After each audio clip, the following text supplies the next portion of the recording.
Hello viewers, welcome to our channel. భారతీయుడు effect game changer మీద పడిందా? చూస్తుంటే అలాగే కనిపిస్తుంది. గేమ్ చేంజర్ సంబంధించి కొత్తగా కొన్ని వార్తలు వస్తున్నాయి. రామ్ చరణ్ ఈ గేమ్ చేంజర్ విషయంలో తన డెసిషన్ మార్చుకున్నాడని, ఇప్పటికే ఆయన షూటింగ్ కంప్లీట్ అయిపోయిందని చెప్పి డైరెక్టర్ చెప్పడం జరిగింది. అయినా సరే మరో డెసిషన్ తీసుకున్నాడని వార్తలు వస్తుంది. ఆ డెసిషన్ ఏంటి, దిల్ రాజు ఏం షాకిస్తున్నాడు ఈ సినిమా విషయంలో అనేది చూద్దాం. ఈ భారతీయుడు ఎలా ఎఫెక్ట్ చేసిందో ఈరోజు అందరికీ తెలిసిందే కదా. నిన్న సినిమా రిలీజ్ అయింది. నిన్న మంచి రెస్పాన్స్ అయితే పెద్దగా అందుకోలేదు. చూసిన ఆడియన్స్ ఓకే మిక్స్డ్ రెస్పాన్స్ ఇచ్చారు.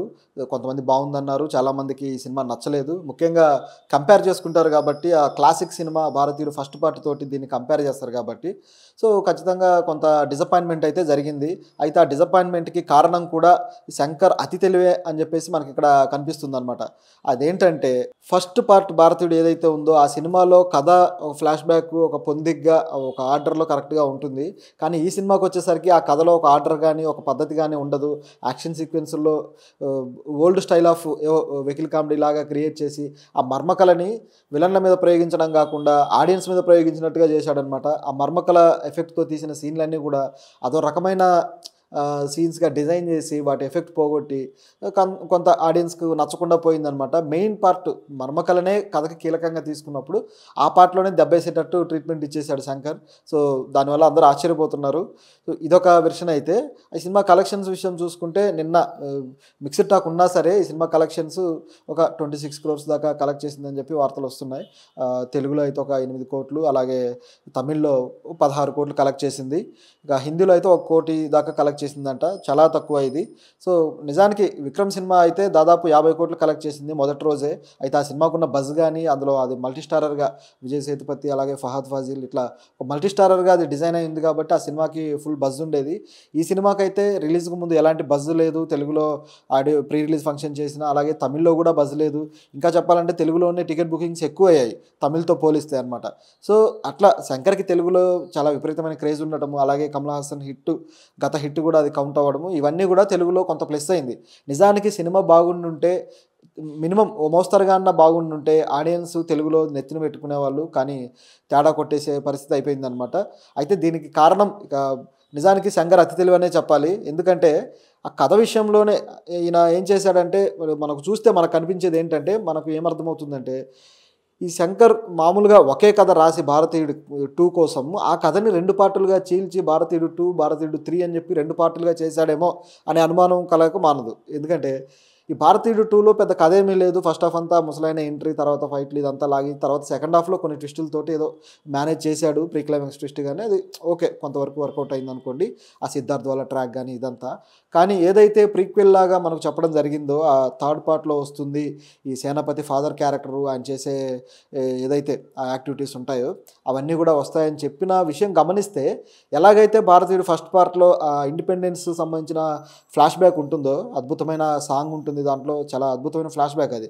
సో ఆ ఫ్లాష్ బ్యాక్ లాగానే దీంట్లో కూడా ఒక కీ ఎలిమెంట్గా దాన్ని పెట్టుకొని ఉండుండొచ్చు ఒక ఫ్లాష్ బ్యాక్ లాగా సెకండ్ హాఫ్లో అని చెప్పి డౌట్ వచ్చేస్తుంది అనమాట.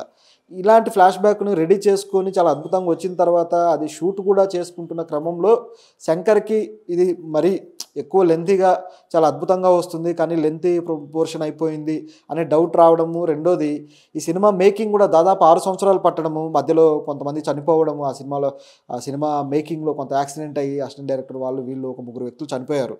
సో ఇట్లా ఈ జరగడము, తర్వాత లైకా ప్రొడక్షన్స్తో కొన్ని ఇబ్బందులు, వీళ్ళు ప్రొడక్షన్కి సంబంధించి షూటింగ్ ఆగిపోవడము, వీళ్ళు కోర్టు కేసుల దాకా వెళ్ళి కూడా మళ్ళీ కోర్టు చెప్పడం. సో దాంతో ఆయన గేమ్ చేంజర్ స్టార్ట్ చేస్తూ ఆ గేమ్ చేంజర్ షూటింగ్ చేస్తూనే మళ్ళీ దీన్ని కూడా ఈ భారతీయుడు 2ను కూడా కంప్లీట్ చేయాల్సిన పరిస్థితి ఏర్పడింది శంకర్కి. సో ఇక ఆయనకి మరి ఫోకస్ అవుట్ అయిందా, లేకపోతే ఆ కథ ఏమన్నా మర్చిపోయి తర్వాత దాంట్లోనే ఆ ఎసెన్స్ని పట్టుకోలేకపోయాడా ఏమైందో తెలియదు. కానీ అప్పుడు ఆయనకు వచ్చిన ఐడియా ఏంటంటే, ఈ భారీగా బడ్జెట్ పెరిగిపోవడము, ఇంత టైంలో దానికి సంబంధించి ఇంకా మనం మళ్ళీ ఇది వైబుల్ అవ్వదు అని అర్థం చేసుకొని దాన్ని 2 పార్టులుగా విడదీసి ఏదో ఒక పార్ట్ ఏదో రకంగా నడుస్తుంది, 2 పార్ట్లు మనం హిట్ కొట్టచ్చు అని ఆలోచించారేమో అన్న డౌట్ వస్తుంది. ఎందుకంటే ఈ సెకండ్ పార్ట్ ముగిసిన తీరు కూడా థర్డ్ పార్ట్కి మంచిగా లీడ్ ఇచ్చి దాన్ని చూడడానికి ఇక్కడ నుంచి ఒక స్టెప్ తీసుకునేలాగా లేదనమాట. లైక్ బాహుబలి కావచ్చు, ఇట్లా ఇప్పుడు సెకండ్ పార్ట్ కోసం కొన్ని సినిమాలు, ఇప్పుడు కేజీఎఫ్ కావచ్చు, ఆ చివర్లో క్లైమాక్స్లో కన్క్లూజన్లో ఒక ఓపెన్ ఎండింగ్ ఇచ్చేసి తర్వాత ఒక ట్విస్ట్ లేదా ఏదో ఒక ఓపెన్ ఎండింగ్లో నెక్స్ట్ చూడండి అనే ఒక లీడ్ పాయింట్ ఉంటుందన్నమాట. కానీ అలాంటి లీడ్ పాయింట్ ఏది ఈ సినిమాలో పెట్టినట్టు కనపడటం లేదు. సో అది కూడా ఒక విధంగా స్క్రీన్ ప్లే మైనస్ అనే చెప్పాలి. ఈ శంకర్ స్క్రీన్ ప్లే విషయంలో గత కొద్ది రోజులుగా కొద్ది కాలంగా స్క్రీన్ ప్లే దెబ్బతింటూ వస్తుంది. 2010 తర్వాత ఆయన తీసిన సినిమాలన్నీ కూడా స్క్రీన్ ప్లే విషయంలో చాలా దెబ్బతింటూ వచ్చాయి. దానికి కారణం ఏంటంటే ఆయనకి కథా విషయంలో కావచ్చు, స్క్రీన్ ప్లే విషయంలో కావచ్చు అద్భుతంగా సపోర్ట్ చేసే ఒక గొప్ప రచయిత. తమిళ్లో ఆయన చాలా గొప్ప పేరున్న రచయిత. తెలుగులో ఎలాగైతే ఒక యండమూరి ఇలాంటి గొప్ప రచయితలు ఉన్నారో ఆ విధంగా మంచి పేరున్న రచయిత ఆయన రంగరాజన్, సుజాత రంగరాజన్ గారు. ఆయన తమిళ్లో అనేక నవలలు అలాగే కథలు ఎన్నో రాశారు, ఎన్నో పుస్తకాలు రిలీజ్ చేశారు. ఆయన గొప్ప పేరున్న సాహితీవేత్త. ఆయన శంకర్కి అద్భుతంగా తన కథల్లో సపోర్ట్ చేయడం కానీ, సీక్వెన్స్లు డిజైన్ చేయడం కానీ, స్క్రీన్ ప్లేలో ఆయన సపోర్ట్ ఇవ్వడం కానీ చూస్తూ వచ్చాము. ఆయన సపోర్ట్ తోటి చాలా అద్భుతమైన screen play pattern Shankar design చేసుకున్నాడు. సో మంచి హిట్లు కూడా కొట్టాడు. అయితే ట్రెండ్ కూడా మారుతూ వస్తుంది. ఇప్పుడు next generation, new age generation వచ్చిన తర్వాత ఆఫ్టర్ 2010 ఇప్పుడు ఒక ఇంటర్నెట్ విస్ఫోటనం కావచ్చు, తర్వాత ఈ జనరేషన్ త్వరగా ఈ వరల్డ్ సినిమాకి ఎక్స్ప్లోర్ అవ్వడం కావచ్చు, ఇవన్నీ కూడా సినిమా మేకింగ్లో అలాగే స్క్రీన్ ప్లేస్లో వీటిల్లో కొత్త పోకడలు పోవడానికి కారణమవుతూ వచ్చింది. సో ఇప్పుడు ఈ తరహా ఆడియన్స్ని ఆకట్టుకోవాలంటే ఖచ్చితంగా డైరెక్టర్లు కూడా కొత్త తరహా విధానంలో ఆలోచించాల్సిందే, కొత్త తరహా స్క్రీన్ ప్లేలో ఆ ప్యాటర్న్లోకి వెళ్ళాల్సిందే. కానీ శంకర్ ఎలాగైతే తన సపోర్ట్ ఉన్న రచయిత మిస్ అయిపోయాడో ఆ తర్వాత ఆ సపోర్ట్ మిస్ అయ్యి తాను కూడా ఎందుకో కొంత అవుట్డేటెడ్ అయిపోయాడేమో అని ఈ సినిమాను చూస్తే ఆ ఫీలింగ్ కలుగుతుందనమాట. అయితే ఆయన కేవలం అవుట్డేటెడ్ అయ్యాడు అని చెప్పి మనం పక్కన పెట్టడానికి లేదు. శంకర్ తలుచుకుంటే మిరాకిల్స్ చేయగలడు. ఇప్పుడు మొన్న ప్రీ రిలీజ్ ఈవెంట్లో కూడా ఇంటర్వ్యూలో ఆయన ఒక మాట చెప్పడం జరిగింది. అదేంటంటే, నాకు జేమ్స్ బాండ్ లాంటి సినిమాలు తీయాలని ఉంది అని చెప్పారు. అలాగే న్యాచురల్ డిజాస్టర్స్ మీద లైక్ డే ఆఫ్టర్ టుమారో, అలాగే 2012 ఇలాంటి సినిమాలు ఉన్నాయి కదా, ఆ టైప్లో ఒక న్యాచురల్ డిజాస్టర్స్ మీద గ్రాండ్ స్కేల్లో తీయాలని ఉంది అని చెప్పడం జరిగింది. అంటే ఇవన్నీ కూడా మరి హాలీవుడ్ టైప్ ఆఫ్ థాట్స్, ఆ థీమ్స్ అనమాట. సో లైక్ న్యాచురల్ డిజాస్టర్ అంటే పోస్ట్ అపోకలిప్స్ కల్కి ఎలాగైతే ఉందో అట్లా, కాకపోతే ఈ తరహా డ్రామా కాకుండా ఆయన వేరేగా ఆలోచించవచ్చు సైంటిఫిక్ మెథడ్లో.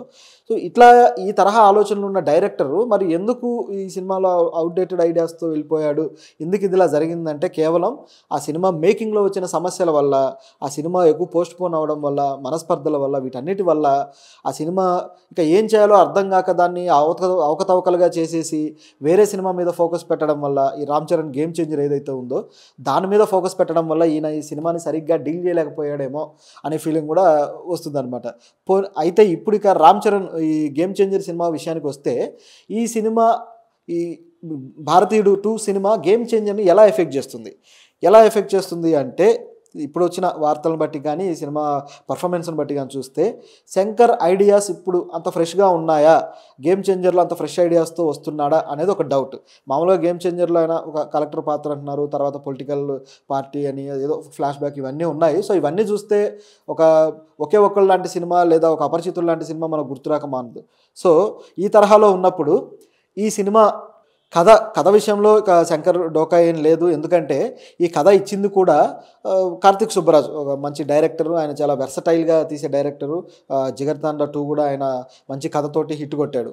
జిగర్తాండ 1 ఇంకా వెర్సటైల్గా ఉంటుంది. సో కార్తిక్ సుబ్బరాజు ట్రెండీగా ఉంటూనే ఒక రూటెడ్ కథలను తీసుకొని ఒక డిఫరెంట్ ప్యాటర్న్లో వాటిని ప్రజెంట్ చేసే డైరెక్టర్ అనమాట. ఆయన కథ రాశాడంటే ఈ కథలో ఎలాంటి ఒక వెరైటీ అంశాన్ని పెట్టుంటాడు, ఎలాంటి అంశాన్ని డీల్ చేసి ఉంటాడు అనే అనుమానం మనకు వస్తుంది. సో ఇది చాలా మంచి విషయం. కార్తిక్ సుబ్బరాజు రైటింగ్ వల్లే ఇప్పుడు ఈ సినిమా మీద హోప్ పెంచుకోవచ్చు. అయితే శంకర్ ఇక దీని ట్రీట్మెంట్ ఎలా చేస్తాడనేది ఇక అందరికీ తెలిసిందే. శంకర్ ట్రీట్మెంట్ బీభత్సంగా ఉంటుందని. ఈ సినిమాలో కూడా దాదాపు విజువల్ గ్రాండియర్నెస్ ఇవన్నీ బాగానే చూసుకున్నాడు. కెమెరామెన్ చాలా అద్భుతంగా విజువల్స్ చూపించాడు. ఇలాంటి పరిస్థితిలో శంకర్ సినిమాని గేమ్ చేంజర్ని బాగానే తీస్తాడు. కాకపోతే సీన్స్ ట్రీట్మెంట్ విషయంలో ఈ మర్మకలతోటి ఇక్కడ ఎలాగైతే కొద్దిగా దారి తప్పాడో, అలాగే ఐ సినిమాలో ఆ రివెంజ్ ట్రీట్మెంట్, ఆ రివెంజ్ ప్యాటర్ను సరిగా వర్కౌట్ అవ్వకుండా ఎలా ట్రీట్మెంట్ ఇచ్చాడో, అట్లాగే రోబో 2 కూడా 2.0లో కూడా ఆయన కొంచెం కొన్ని ఐడియాస్ విషయంలో, గ్రాఫిక్స్ విషయంలో ఎలాగైతే కొంత దెబ్బతిన్నాడో, ఇవన్నీ కూడా ట్రీట్మెంట్ మిస్టేక్స్ జరుగుతూ వచ్చాయి శంకర్ గత ఫెయిల్యూర్స్ చూసుకుంటే. సో ఇది గమనించి ఇప్పుడు ఆయన ట్రీట్మెంట్ విషయంలో శ్రద్ధ తీసుకోవాల్సిన అవసరం ఉంది. సో కొన్ని సన్నివేశాలను ఆయన మళ్ళీ మంచి కీలకమైన సన్నివేశాలని షూట్ చేసినవి అవి మళ్ళీ రీషూట్ చేసే అవకాశం ఉందని వార్తలు వస్తున్నాయి. ఎందుకంటే సీన్ మొత్తం కాకపోవచ్చు, కొంత చేంజ్ సీన్లో కీలకమైన థీమ్ ఏదైతే ఉందో దాన్ని చెప్పడం కోసం ఇలాంటి కొన్ని సీన్లను ఎంచుకొని ఆయన చేయొచ్చు. ఎందుకంటే ఇప్పుడు ఈ సినిమా ఎఫెక్ట్ మళ్ళీ ఇప్పుడు గేమ్ చేంజర్ మీద పడుతుంది. 2 సైమల్టేనియస్గా చేశాడు కాబట్టి ఆయన ఒకే తరహాలో ఆలోచించుండొచ్చు అనే అనుమానం వస్తుందన్నమాట. ఇప్పుడు కొంత టైం తీసుకుంటే దాని తప్పుల్ని చూసి మళ్ళీ సమీక్షించుకోవడానికి అవకాశం ఉంటుంది. ఇప్పుడు 'భారతీయుడు' అయిపోయింది. తర్వాత మళ్ళీ కొత్తగా సినిమా స్టార్ట్ చేయాలంటే నెక్స్ట్ రాసే స్క్రిప్ట్‌కి ఇక్కడ జరిగిన తప్పులు జరగకుండా సమీక్షించుకొని ఇంకా బెటర్ స్క్రిప్ట్‌తో వెళ్ళే అవకాశం ఉంటుంది. కానీ ఇప్పుడు చూసుకుంటే ఈ సినిమా విషయంలో అలా జరగలేదు. 2 సైమల్టేనియస్‌గా జరుగుతూ వచ్చాయి. కాబట్టి డౌట్ ఉందన్నమాట. మరి ఏం చేస్తాడు శంకరు? రీషూట్ చేస్తాడా? లేకపోతే తను తీసిన దాని మీదనే కాన్ఫిడెంట్‌గా వెళ్ళిపోతాడో చూడాలి. ఇప్పుడు 'రామ్ చరణ్' డేట్స్ కూడా అయిపోయాయి. ఆయన షూట్ కంప్లీట్ అయిపోయింది. ఇప్పుడు ఆయన నెక్స్ట్ సినిమా మీద, బుచ్చిబాబు తీసే నెక్స్ట్ సినిమా మీద ఫోకస్ చేశాడు. సో ఇప్పుడు మళ్ళీ ఈయనకు డేట్స్ ఇస్తాడా? ఒకవేళ రీషూట్ చేసే పరిస్థితి ఉంటే డేట్స్ ఇవ్వడం కూడా మంచిదే.